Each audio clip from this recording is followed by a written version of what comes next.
क्या होते हैं बिलीफ्स? कैसे बन जाते हैं? कब बनते हैं? क्या सच में ऐसी कोई चीज़ है जो हमारे जीवन पर अपना नियंत्रण रखती है और उसे कंट्रोल करती है? और अगर ऐसी कोई चीज़ है तो क्या हम उसे बदल सकते हैं?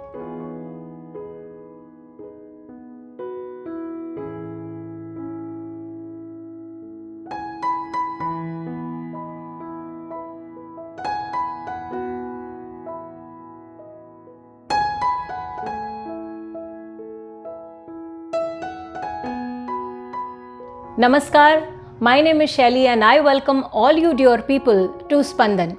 तो आज हम बात कर रहे हैं बिलीफ्स के बारे में। इस बारे में बहुत कुछ है जो ऑलरेडी अवेलेबल है, किताबें हैं, आर्टिकल्स हैं, वीडियोस हैं। मैं चाहूँगी कि मैं अपने इस वीडियो के माध्यम से आपको यही बात थोड़ी सी आसान तरीके से समझा सकूं, और अगर ये बात आपके जीवन में थोड़ा सा भी बदलाव ला सकेगी तो मुझे लगेगा कि मैंने अपना काम ठीक से किया। पहले मुझे ना गार्डनिंग का इतना ज़्यादा शौक नहीं था। मैं बहुत ज़्यादा पौधे वौधे लगा नहीं पाती थी, और हमारे घर के अराउंड जब मैं छोटी थी तो ऐसी बहुत जगह हुआ भी नहीं करती थी।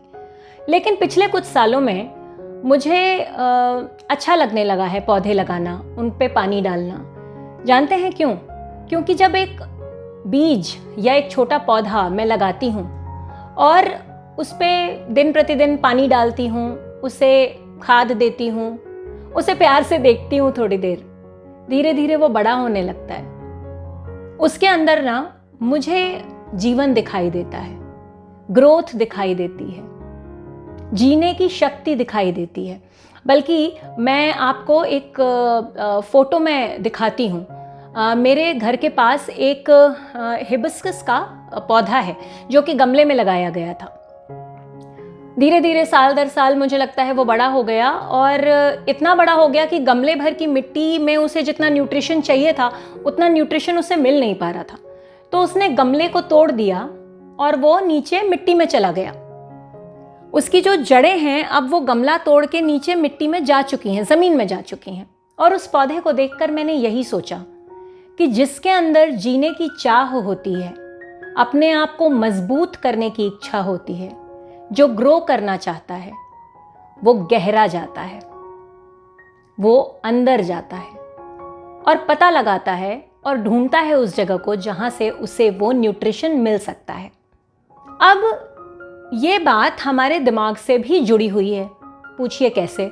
आप यूं समझ लीजिए कि हमारे दिमाग के भी दो हिस्से हैं।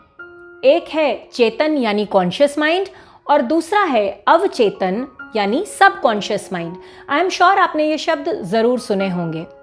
तो कॉन्शियस माइंड वो दिमाग है जो क्रिएट करता है, प्लान करता है, और सबकॉन्शियस माइंड वो माइंड है जो आपकी फीलिंग्स से आपके बारे में और इस पूरी दुनिया के बारे में आपके बिलीफ्स को स्टोर करता है।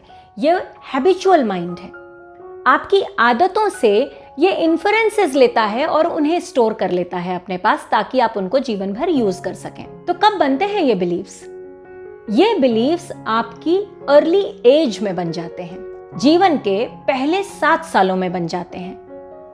पहले 7 साल, जी, न केवल पहले 7 साल बल्कि प्रेगनेंसी के लास्ट ट्राइमेस्टर यानी कि 7वां, 8वां और 9वां महीना, उस समय से एक प्राणी, एक शिशु अपनी माता के द्वारा महसूस किए गए एहसासों को, एक्सपीरियंसेस को महसूस करने लगता है अपने अंदर, और उन्हें अपने सबकॉन्शियस में स्टोर करता है।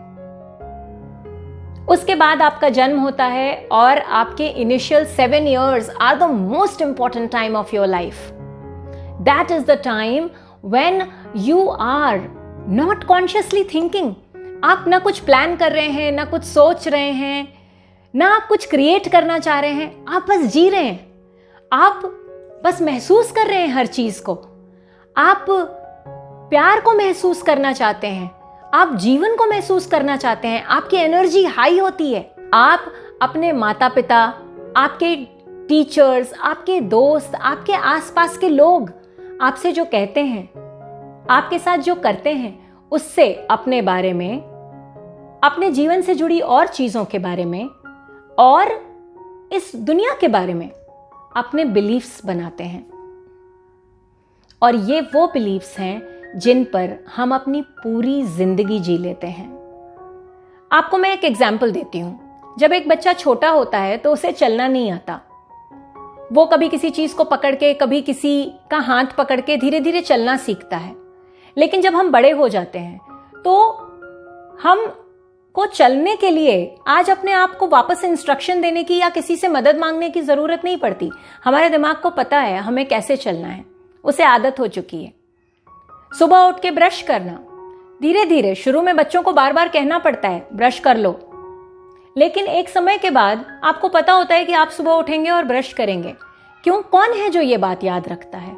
आपके मेमोरी माइंड यानी कि आपके सबकॉन्शियस में ये बात स्टोर हो जाती है।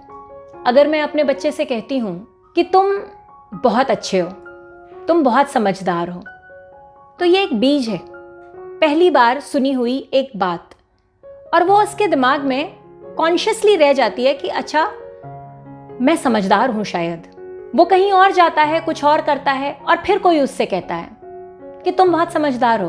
वो सोचता है अच्छा मैं समझदार हूं, और धीरे धीरे ऐसे ही सुनते सुनते वो अपने बारे में ऐसा महसूस करने लगता है कि वो समझदार है, कि वो इंटेलिजेंट है।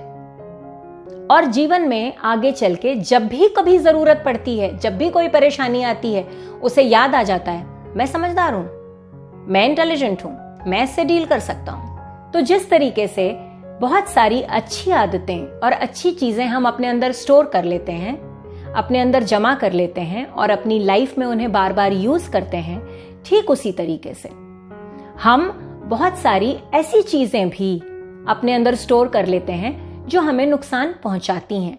हमारे ऐसे बिलीफ्स जो सेल्फ सैबोटेजिंग हैं, हमें खुद नुकसान पहुंचाते हैं। आपको जान के बहुत आश्चर्य होगा कि ये बिलीफ्स जो हम अपने अंदर स्टोर करते हैं, 70% of the beliefs that we have in our subconscious mind are self sabotaging. वो हमें खुद नुकसान पहुंचाते हैं। मैं आपको एक छोटा सा एग्जाम्पल देती हूँ। अगर आप एक बच्चे से कहते हैं कि you are not good at anything, तुम किसी भी काम में अच्छे नहीं हो, पहली बार में वो उस बात पर ध्यान भी नहीं देता। आप उससे ये बात बार बार कहिए, धीरे धीरे वो और ऐसे काम करने लगता है जो कि ये प्रूव करते हैं कि वो अपने काम में अच्छा नहीं है। वो ज्यादातर कामों में गलतियां करने लगता है। जब वो बाहर निकलता है, उसके टीचर्स या फ्रेंड्स अगर उससे कह देते हैं कि अरे you are not good at anything, you are not good at this, उसका ये बिलीफ, ये जो थॉट, ये जो सीड उसके दिमाग में डाला गया था, ये बड़ा हो जाता है और एक बिलीफ में कन्वर्ट हो जाता है। ये एक रिकॉर्डिंग बन जाती है उसके सबकॉन्शियस में that he is not good at anything.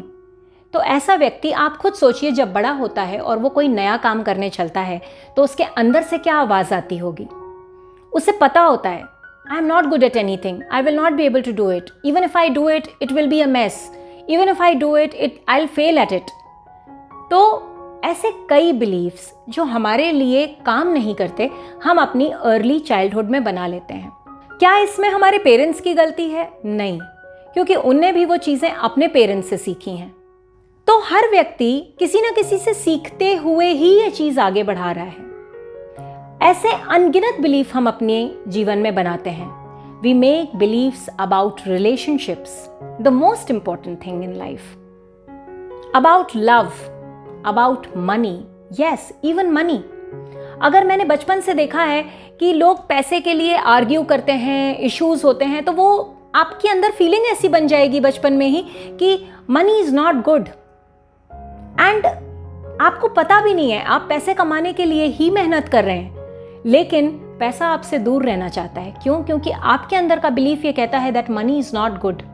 इसी तरीके से हम और भी बहुत सारे बिलीफ्स अपनी लाइफ में बनाते हैं about ourselves, about the world, about people that don't help us. And these are recordings which are there and they have grown and they've become strong. So, am I saying that there's nothing that can be done about it? No.